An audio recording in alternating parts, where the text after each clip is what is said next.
신명기의 두 번째 말씀은 언약을, 이스라엘 백성이 시내산에서 받았던 그 율법의 언약을 다시 재갱신하는 말씀입니다. 그러니까 광야를 통과하면서 다 죽었습니다. 1세대들 광야를 통과하면서 원망하며 불행했던 그 많은 사람들이 다 1세대들은 광야에서 죽게 되지요.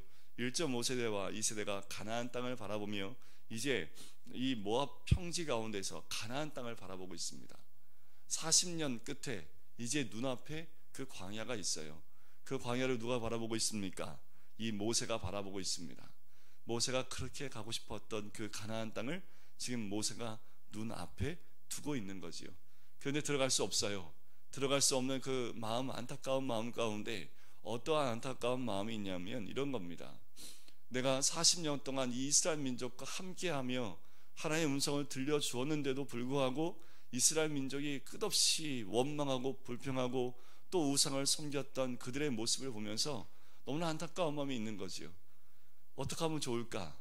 그들과 함께 저 가나안 땅 가운데 들어가지 못하면 그 가나안 땅 가운데 들어간 저 이스라엘 백성 1.5세대와 2세대가 똑같이 자기 부모와 같이 원망하고 불평하면 어떡할까? 저들에게 하나님의 음성을 들려줄 사람이 필요한데 하나님 음성을 들려줄 사람이 없으면 어떨까 하는 그 안타까운 마음이 있는 거지요. 광야 가운데 있을 때도 그렇게 쉽게 넘어졌는데 하나님이 허락하신 약속하신 그 가나안 땅에 들어가면 일일이 더 속히 넘어지지 않을까? 왜냐하면 이 가나안 땅에는 이미 점령하여 살고 있는 그 백성들이 있습니다. 그들이 믿고 섬기는 그 우상들이 있어요. 이미 그 땅 가운데 터줏대감처럼 머물고 있는 우상들이 있고 사단들이 있습니다. 그 사단과 우상들을 이들이 섬기지 않고 하나님만 붙들고 나갈 수 있을까라는 그 마음이 있었던 거지요. 그 우상들을 섬기는 것, 그들이 사단의 세력을 점령하고 나갈 수 있을지 그런 마음의 불안한 마음과 걱정의 마음이 이 모세에게 있었던 거지요. 다시 한번 그들을 깨우는 겁니다. 하나님 주신 그 언약을, 그 율법을 이 백성들과 가나안 땅에 들어가는 그들과 다시 언약을 갱신하는 겁니다. 너희들이 이 언약을 붙들어야 된다. 너희들이 이 말씀을 붙들어야 된다. 이 마지막 때 너희가 이 말씀을 붙들어야지 살 수 있다라고 말씀하시는 것과 똑같은 거지요. 이 시대를 살고 있는 우리들에게도 똑같이 말씀하시는 겁니다. 이 마지막 때에 살 수 있는 방법은 이 말씀을 붙들고 사는 길밖에 없다. 이 말씀대로 순종하지 않으면 그 가나안 땅, 하나님이 약속하신 하나님 나라에 들어가서 너희들이 살아갈 수 없다라고 말씀하는 겁니다. 모세가 또 기도를 하지요. 하나님, 어떻게 하면 좋습니까? 이 백성이 이제 가나안 땅에 들어가서 또 살아야 될 텐데 이들이 어떻게 하면 하나님 말씀을 떠나지 않을 수 있습니까? 하나님, 그 말씀을 듣는 하나님 백성이 필요하지 않겠습니까?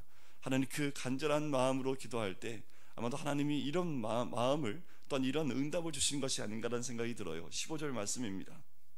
내 하나님 여호와께서 너희 가운데 내 형제 중에서 너를 위하여 나와 같은 선지 하나를 일으키시리니 너희는 그의 말을 들을지니라. 하나님 주신 응답입니다. 모세가 간절한 마음으로 날마다 가나안 땅을 보면서 매일 밤 기도했던 내용이, 하나님, 이들이 광야 가운데도 넘어지는데 가나안 땅에 들어가면 저 가나안 땅의 사단과 그 우상 가운데 넘어질 수밖에 없지 않습니까? 이들을 붙잡아 주셔야 되지 않겠습니까? 나는 그 중보의 기도 가운데 이 모세가 응답을 들은 것이 아닌가. 어떤 응답입니까? 너희들에게 모세와 같은 선지자 그 하나를 끊이지 않고 보내겠다라는 겁니다. 중요한 것은 그의 말을 들어야 된다라는 거지요. 나와 같은 선지자 하나가 누구입니까? 모세와 같은 선지자입니다. 모세가 어떤 사람입니까?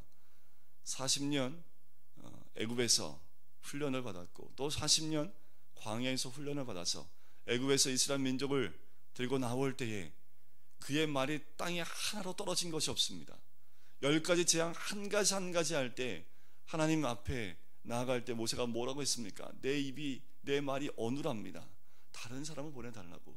그렇게 말이 어눌한데도 하나님이 그 입술의 말 하나도 땅에 떨어지지 않게 했던 사람이 모세입니다. 그 입술에 하나님의 음성을 넣어줬기 때문에 그렇지요. 그 하나님께서 이스라엘 백성에게 모세와 같은 선지 하나를 일으키겠다, 너희는 그의 말을 들으라. 결국 나와 같은 선지 하나를 누구를 의미합니까? 예수 그리스도를 의미합니다.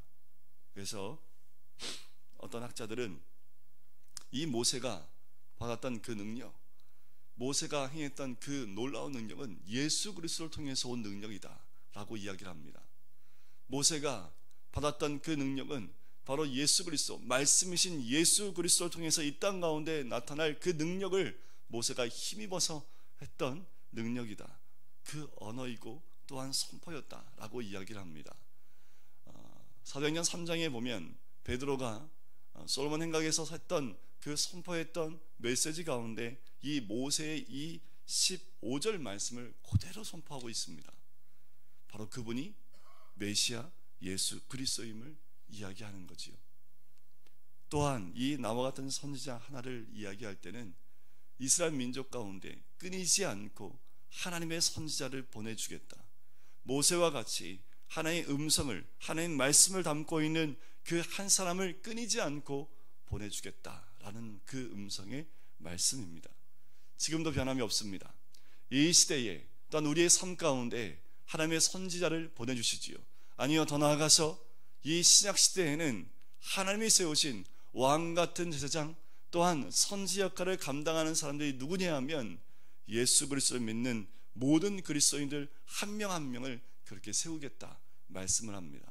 우리가 있는 그 자리에서, 우리가 살고 있는 그 삶 가운데서 모세와 같은 선지자, 하나님 말씀을 따르며 순종하며 그 말씀을 입술에 담고 있는 모든 사람들을 그런 선지자로 세우겠다라고 말씀을 하는 거지요.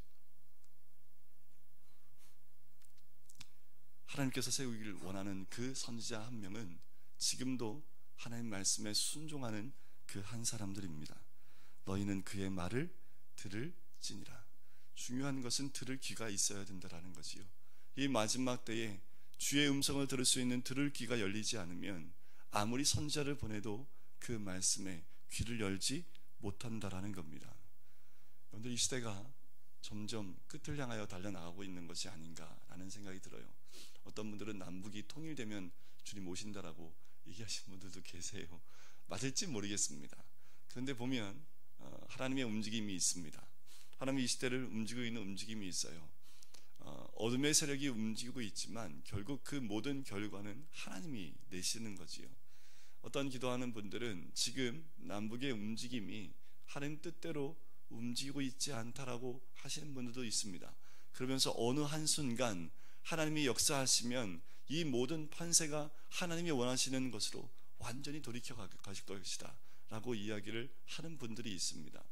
힘에 의해서, 미국의 힘에 의해서 저 북한이 또 미국과 또 남한과 이 동아시아와 전 세계의 그 흐름을 또한 그 힘에 의해서 변화시키고 있지만 결국 이 모든 것이 하나님이 한 번만 역사하시면 한순간에 저 북한이 무너지고 이 남북한이 믿음으로 하나가 되어지는 은혜가 있겠다라고 이야기를 합니다. 저 북한 땅이요, 아직도 인권 문제에서 해결되지 못하고 있습니다.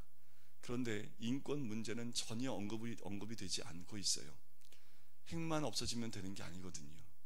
핵도 없어져야 되지만 저 북한에 있는 수없이 많은 영혼들이 그 힘들고 어려움 가운데 그 인권이 유린되면서 살고 있는 저 북한의 주민들이 인권 문제가 주님 안에서 해결돼야 되는데 어떠한 사람도 그 인권에 대한 부분들을 언급하고 있지 않다라는 겁니다. 지금도 끝없이 기도하기를 요청하는 기도의 소리가 나오고 있습니다. 그럼에도 불구하고 저 북한 땅에도 나와 같은 선지자 하나를 세우셔서 그 말씀을 전하는 말씀의 사역자들이 있다라는 거지요. 수없이 많은 지하 교회들이 지금도 뜨겁게 기도하고 있습니다. 그들은 말씀을 들을 수 있는 곳이 없기 때문에 이 성경 말씀을 찢어서 그 쪽복음이라는 그 말씀 한 장을 통째로 외면서 그 말씀을 그냥 선포하는 것이 아니라 암송하고 기도하고 있는 것이 저 북한에 있는 지하교회 우리 성도들입니다. 그들에게도 그 말씀의 능력이 있습니다. 그런 핍박과 발견되면 죽을 수밖에 없는 그 상황 가운데에도 복음이 더 넓이, 더 깊이 선포되어지고 있다는 거지요. 이 마지막 때에 살고 있는 우리들이 더 정신을 차리고 깨어 있어야 될 것은 하나님 음성이, 하나님 말씀이 그러한가. 어떻게 해요? 마지막 절을 보십시오. 만일 선지자가 있어 여호와의 이름으로 말한 일에 증언도 없고 성취함도 없으면 이는 여호와께서 말씀하신 것이 아니요 그 선지자가 제 마음대로 한 말이니 너는 그를 두려워하지 말지니라. 하나님 말씀은 곧 이루어집니다. 그런데 그 선포된 말씀이 이루어지지 않는다면 그것은 하나님을 통해서 선포된 말씀이 아니라는 그 말씀이지요. 선지자들은 지금 이 시대에도 하나님의 음성을 따라서, 하나님의 말씀을 따라서 움직이고 계시고, 또한 이 66권의 말씀을 가지고 한 영혼 한 영혼을 깨우고 있다는 거지요. 현재 내 삶 가운데 묶여있는 그 마음들이 이제는 내 삶에 묶여있고 국한되어 있는 것이 아니라 이 세상을 움직이고 있고 이 나라를 움직이고 있는 하나님을 보셔야지요. 점점 어려워진다고 얘기를 해요. 어렵지만 그 어려운 가운데 이 세상을, 또한 이 나라 민족을 움직이고 계시는 분은 우리 하나님인 줄 믿습니다. 저는 이 한국 땅이 마지막 때 하나님의 나라로 쓰임받는 나라가 될 줄 믿습니다. 이 땅이 가나안 땅이 되어져서 이 땅 가운데 있는 모든 주를 믿는 백성들이 이 땅 가운데서 하나님의 뜻을 이루어 나가게 될 줄 믿습니다. 이 땅이 주님께 쓰임받을 때에 제가 소원하는 것은 우리 각 사람 한 사람 한 사람이 하나님께 쓰임받는 하나님의 사람들로 각 자리에서 세워져 있어야 된다는 거죠. 우리 모두 다 이 이스라엘 민족이 가나안 땅을 보고 서 있는 것처럼 어쩌면 이 하나님 나라가 이 땅 가운데 임하기 위해서 그 땅을 보고 있는 이 마지막 세대일 수 있다라는 겁니다. 우리가 깨어 있어야지요.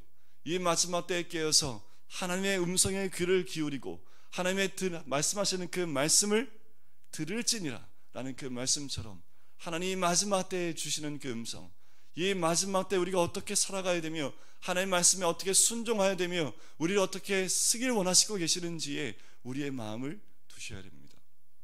우리 자녀들 어떻게 키워야 됩니까? 이 마지막 때에 주님 쓰시기에 합당한 아이들로 키워야지요.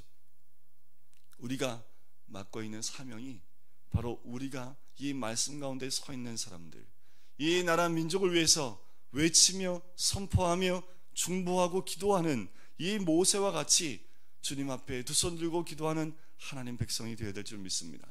또한 이 모세는 여호수아를 세웁니다. 다음 세대를 세우며 그 다음 세대 가운데 이 가나안 땅에 들어가 가나안 땅을 점령할 수 있도록 그 다음 세대를 세웠던 모세처럼 우리는 이 여호수아를 세우는 그 역할을 감당해야 될 줄 믿습니다. 우리 교회가 더욱더 말씀 가운데 집을 짓는 교회, 이 마지막 때에 깨어서 말씀대로 순종하여 이 땅 가운데, 이 어두운 땅 가운데 말씀의 빛을 비출 수 있는 하나님의 교회가 되어야 될 줄 믿습니다. 우리 한 사람 한 사람 이렇게 세워질 때에 이 땅을 향한 하나님의 계획하심과 그 뜻이 우리 각자, 우리 모든 심령들을 통해서 이루어지는 놀라운 은혜를 누리게 될 줄 믿습니다. 우리 오늘 새벽 또한 기도하실 때에 하나님, 이 마지막 때에 나를 사용해 주시고 하나님, 마지막 때에 나와 같은 선지자 하나, 바로 너와 같은 선지자 하나를 세우기 원하시는 주님께서 우리 한 사람 한 사람을 그렇게 세우기를 원하시는 하나님의 음성을 듣고 하나님, 제가 모세와 같은 선지자 하나처럼 그렇게 세워지는 하나님의 사람 되겠습니다 라고 결단하는 이번 한 달이 되시기를 주님의 이름으로 간절히 축원드립니다. 이 시간에 같이 한 목소리를 기도하며 나갈까요?